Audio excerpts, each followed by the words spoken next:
ni Senator Bato de la Rosa bilang pangarapang Pangulo ng PDP laban niya po ay sa kabila ng maunang pagpapait ng kandidatura naman ni Mayor Sara Duterte ng Davao City.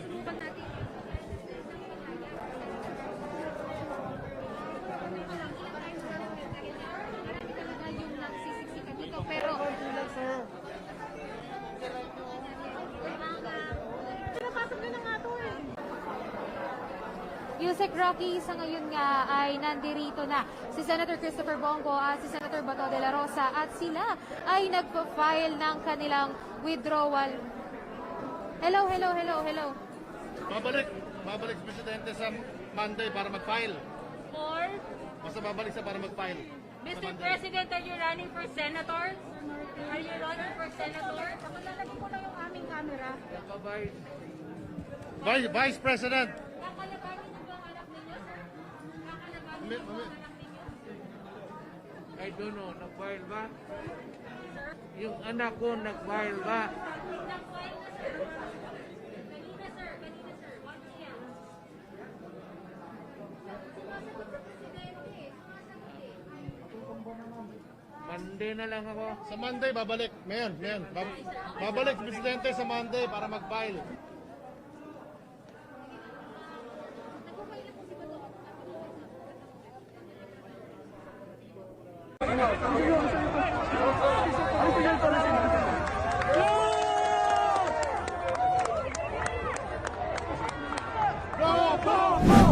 Senator Bong, gaano kaganda na maging VP mo si Mayor Inday Sara? Sa palagay ko, yun na yata ang pinakamalakas na tambalan pagkadating ng halalan. At kung yung una kong plano, kaya walang Vice President ng Partido Federal, dahil sinasabi ko talaga, ang balak ko ay i-adapt si Pangulong Duterte dahil ang kanyang pronouncement ay sabi niya siya daw ay tatakbo bilang Vice Presidente. Sabi ko, tamang-tama yan. Di ikaw ang i-adapt ko. Yun lamang, hindi na siya nag-file. Kaya't nagbago lahat ng plano. Kaya't kung si Inday Sara man, di BBM Duterte pa rin. Di napakalakas pa rin nun. And that would be a very, very good team to campaign for. At maganda ang pag-asa namin sa darating na halalan. Maraming salamat po. Senator Bong, Your Honors, isa na lang bago ko ibalik sa inyo yung bola. MJ, yes MJ, po. mabilis lang. Yes, Mayor. Sir, hindi lang sa eleksyon, even in governance. A BBM Inday Sara team will be a very strong team for governance. Yung pong pagpapatakbo ng gobyerno and to push for your vision. Kung ano po yung balak nyo at pangarap nyo para sa ating bansa. Well said, Mike. I think that is a very important point because sa aming mga nagiging usapan, mukha namang nagkakasundo kami at magandang aming working relationship. So kung matuloy man at kami nga ay mas swertein at maging mapalad dito sa halalan, ay pagdating natin sa administrasyon ay maganda rin ang aming relasyon, maganda rin ang aming working relationship. Yes, so I think we can do good work together. Mr. President, baka hindi mo to alam, nung nagkaroon po tayo ng COVID noong March, following yung sinabi ni Kong Lucy, marami sa mga sa mga frontliners, kulang ng face mask, face shield, PPE. Through Attorney Vic Rodriguez, marami kang pinadala ng mga ospital. PGH, East Avenue. In fact, sir, hindi ka nga nagpapasabi ng pangalan. Ngayon ko lang sasabihin para lang malaman ng mga tao at mga taga-UP.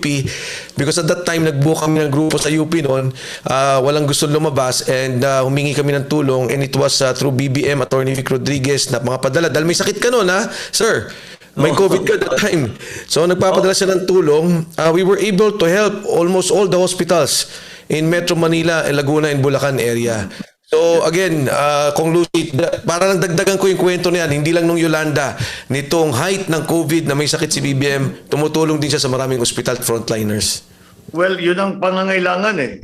Talagang nakikita ko, siyempre, kahit na nandun lang ako sa kwarto ko, I was able, siyempre, nanonood ako ng mga news at maliwanag na maliwanag sa akin. Lalo na, siyempre, nakikipagkwentuhan ako sa mga kaibigan natin.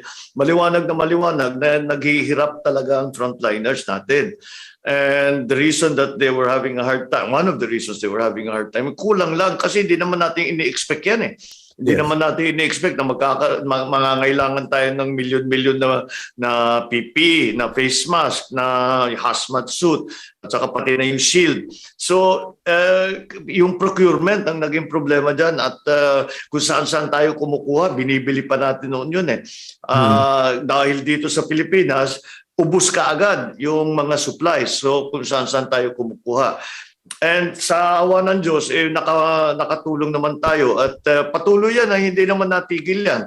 And it was not only here in Luzon. We were able to send medical supplies, PPEs to different areas, yung mga quarantine areas, yung mga hospital, yung lahat ng alam namin nangangailangan, sinusubukan namin mapadalhan. And like I said, tayo ay mapalad naman na marami pa tayong kaibigan na nasa gobyerno at nasa private citizen sa malalaking korporasyon na mababait at mahuhusay na Pilipino na handa talagang tumulong. At I have to say, kami nagdi-distribute kami at we were very happy to do it. But kailangan din natin alalanin kung saan nanggaling lahat ng mga supply na yan. Yan ay naging bunga ng kagandahang loob ng ugali ng Pilipino. Dahil wala kaming hiningian ng tulong, wala kaming pinuntahan na hinindihan kami. Kung hindi, ibinuhos talaga lahat ang ating ang kanilang kakayahan. Whatever it is, kung pera, kung bigas, kung PPE, whatever it is, nagbibigay talaga sila lahat. Kaya yun ang aking sinasabi na dapat natin ibalik hindi lamang sa pang-araw-araw natin na buhay, kundi sa ating politika, yung ugali ng Pilipino na nagmamahal, nagkakaisa, at nagtutulungan. Dahil nasa gitna nga tayo ng krisis at kailangan natin ang tulong ng lahat ng bawat isang kapwa Pilipino natin. So that is something that we can build on. Because I have to say, I was so gratified na isang tawag lang, isang hingi lang, ay talagang nagbuhos na, nagdadating na lahat ng mga supplies na kahit na anong maisip nila, kahit biskwit, sinelas, kahit na anong maisip nila, kung ano binibigay nila. Kaya yan ang ugali, yan naman ang tunay na ugali ng Pilipino eh. Kaya yan ang dapat natin ay patuloy natin na ipagmalaki at isabuhay. Hindi lamang kagaya ng sabi ko sa buhay natin na pang-araw-araw, kundi pati sa buhay politika natin. Sir, baka si Senator Marcoleta may katanungan? Wala naman akong itatanong sa ating Presidente Kong Mike. Alam mo, ang gusto ko lamang sanang sabihin, total, naririnig naman tayo ni Kong Lucy at ni Kong Ace. At tayo naman ay, kumbaga sa isang tao ay nagkaka-join ng ating mga bituka eh. Ganyan ang ating pagkasasamahan kasi sa Congress eh. Alam mo, kung sa matagal na naming pagkakakilala ni Senator Bong, na ngayon ay kumakandidato nga na ating Pangulo, ang talagang napapansin ko sa tao ay yung kanyang representasyon at paggawa.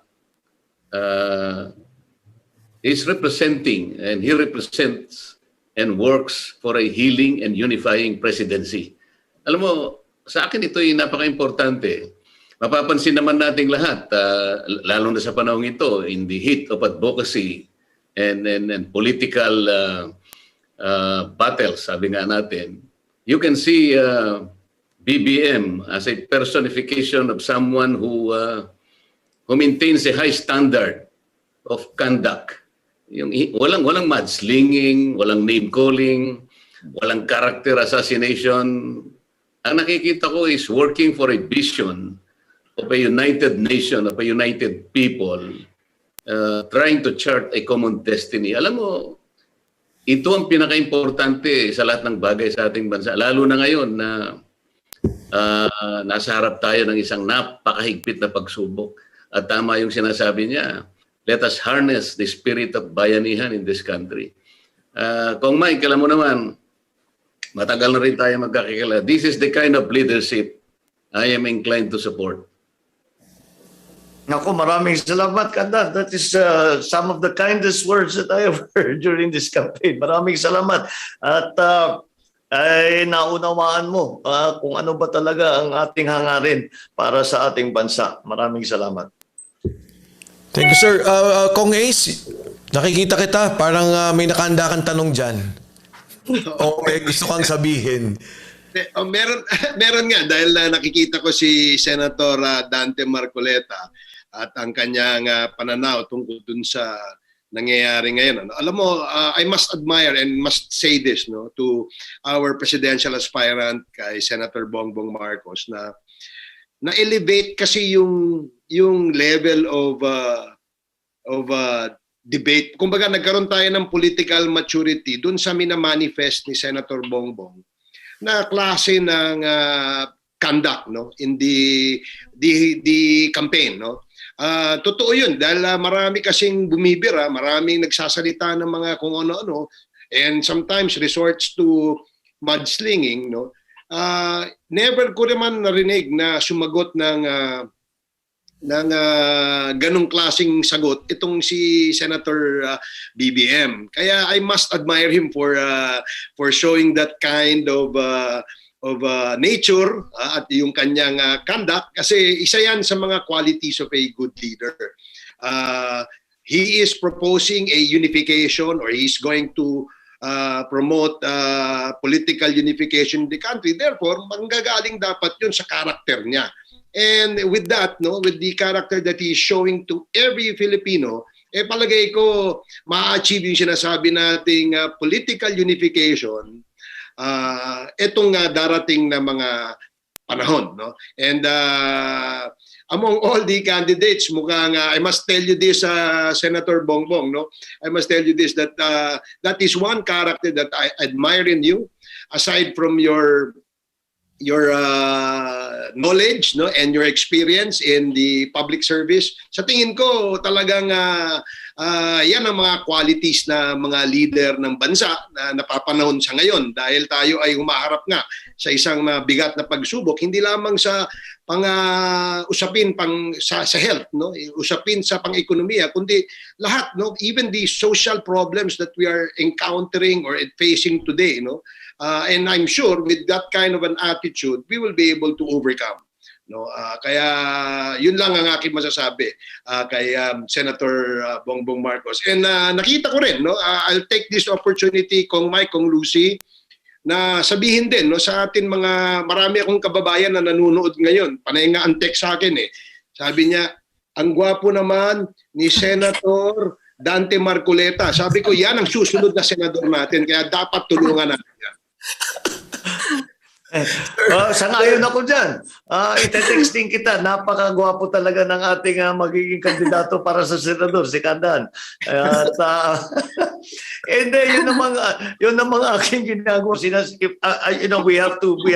We have to distill all that we do. Kasi ubus na ang pondo ng gobyerno.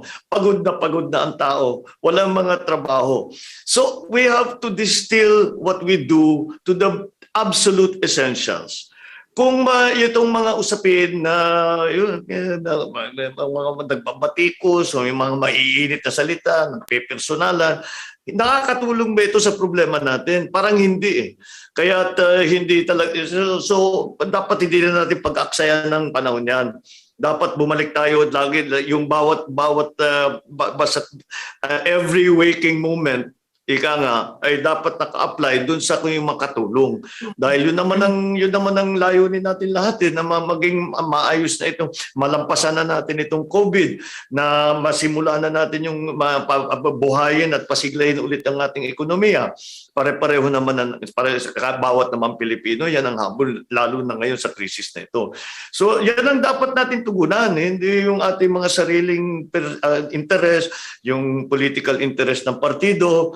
At kaya kagaya yan ang nabanggit ko kanina, siguro tanggap ang ating mensahe ng taong bayan dahil nasa ugali na ng Pilipino yan Wala naman yung ugali sa Pilipinong palaaway tayo will always try to find a way. Bakit tayo ang pinakamaraming mag-text sa buong mundo? Dahil ayaw natin ng confrontation. Hindi tayo mahilig sa ganyang klaseng yung nakikipagduruan, nakikipag-away, nakikipagsigawan. Wala sa ugali ng Pilipino yan. Kaya dapat palabasin lang natin ang tunay ng pagka-Pilipino natin, yung pagkabayanihan natin, yung pagkakaisa, yung matulungin sa kapwa. Ay tayo naman ng mga Pilipino, kilalang-kilala na tayo sa buong mundo, na ganyan tayo. Baka ipasok na rin natin yung ganyang klaseng patakbo. Dapat hindi lamang sa pang-araw-araw na buhay, kundi pati sa politika. Sir, before we continue, sabi ni Thinking Pinoy, mas gwapo si Ace Barber, sorry Kong Dante. I am an expert on such matters. Kung Lucy, you wanted to ask the...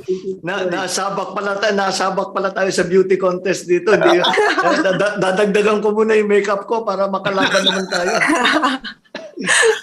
I wanted to add lang, Kong Mike, no, na like I said kanina, more than what you say, it's actually what you do, no, in the battlefield. I think that counts a lot as a leader, and in at least 2 occasions in my life as a public servant, BBM pulled through for the people I represent, and both pa when he was not even in office. So I will never forget that. Also, to take off from what Kong A said, na how he has conducted himself, how he has been able to rise above the noise. I think it's very important. That's why it's very important for us to know who the presidential aspirants are, because more than just thinking of him in the local sense as serving our country, we also have to be able to imagine him in the world stage together with other world leaders, and his relationship with those world leaders and how he conducts himself in their presence, the talks that they will have a ripple effect in our country and in our progress. So it's very important that we really listen to what they have planned, should they be successful in their mission. And so far, si BBM has been able to rise above the noise, but it's just so easy siguro para maging mapagpatol, no, and to be onion skin, because the attacks can really be below the belt. But like I say, when you have a platform, why will you waste precious time on attacking people when it can be a message of how the country can move forward? Well, that is all. Yun naman ang habol natin lahat, is how to move the country forward. And Kong Lucy, since you mentioned the place of the Philippines and the community of nations, I think it is time that we return our country to its proper place in the community of nations. Because right now, because of COVID, because of all the crises that we are facing, the world is actually rearranging itself. COVID changed everything. I think that's a basic premise that everyone can agree on. COVID has changed everything. And that means that even our interrelationships with ASEAN, with Asia, with the rest of the world, with our traditional partners, with the United States, with our newer partners, the People's Republic of China, and all of the other countries that are the part of what they call the emerging nations and the emerging markets. All of those are things that will be very important to our recovery, for the simple reason that we are a very global economy. And I am confident that we will be able to approach our old friends and make some new friends on the world stage. And that is something that I have become accustomed to. I'm very proud to be able to say that my father had enough trust and faith in me to send me on certain delegations, and even while I was still in school, because he thought I would as his son, be a good representative for him. So meron na tayong pinagdaanan na tungkol dyan na kaya makipag-usap sa mga world leaders, makipag-usap sa mga malalaking negosyante na baka naman ay makatulong sa atin. In fact, I have already begun the process because I have been talking to many of the foreign ambassadors and saying, what is it that your country can do to help us? And meron na mga suggestion, bawat iba't iba. And I think we will be well placed when the time comes that itong tulong na ito, this assistance that we have been discussing will come to the Philippines. I think that we are well placed to accept that. We just have to now put behind us the COVID. And the only way to do that is through vaccination. Kaya siguro, in the very short term, yun talagang dapat nating tignan. Mabuti naman na sa nakaraang ilang linggo, mukhang bumibilis ang pagdating ng bakuna dito sa Pilipinas. At nakikita ko naman ng mga LGU ay handang-handa na sila at basta't magkaroon sila ng supply ng vaccine ay nagagawa kagad nila na i-roll out na kagad nila. Kaya yun na muna unahin natin. But then again, our interactions with the rest of the world will become very, very important in our recovery.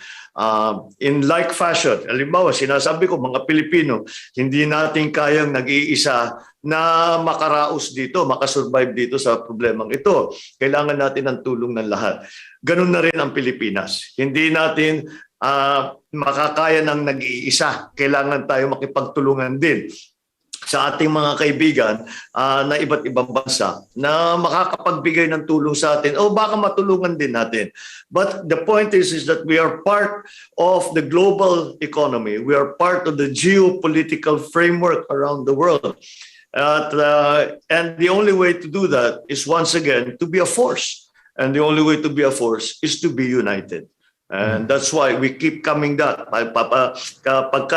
Kahit yung mga praktikal na pinag-uusapan, kung saan nilalagay ang pondo, kung anong pupuntahan ng investment, kung anong ginawa sa Amerika, if the interest rate went up, kung lahat yan ay pagka pinag-isipan natin ng mabuti, babagsak at babagsak yan. It will distill itself down to unity.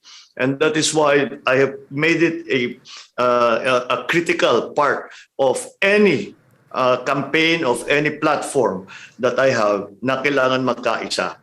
Kailangan magkaisa at kailangan na magkaisa tayo at sumusunod tayo, nakakasundo tayo sa plano na gagawin natin at sabay-sabay tayo nagtatrabaho. And I've seen it before because lahat ng krisis na dinaanan ng Pilipino, nakaraos lang tayo dahil nagkaisa tayo. So we have to keep doing that. We have to learn, we have to keep those lessons from the past and continue to work hard to bring that unity together. And then with that, kung sasabihin, eto na yung Pinas, ang galing nitong mga Pilipino, sila nagtulungan, ngayon nakaredy na silang sumabak ulit sa global market, the people will take us seriously.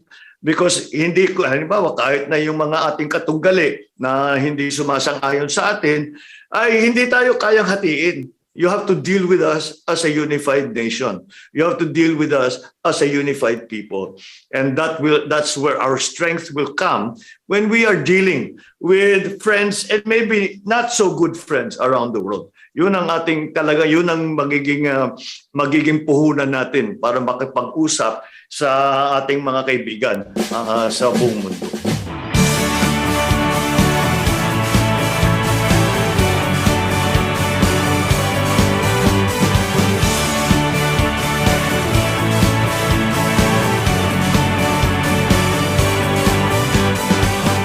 May bagong silang, may bago ng buhay, bagong bansa.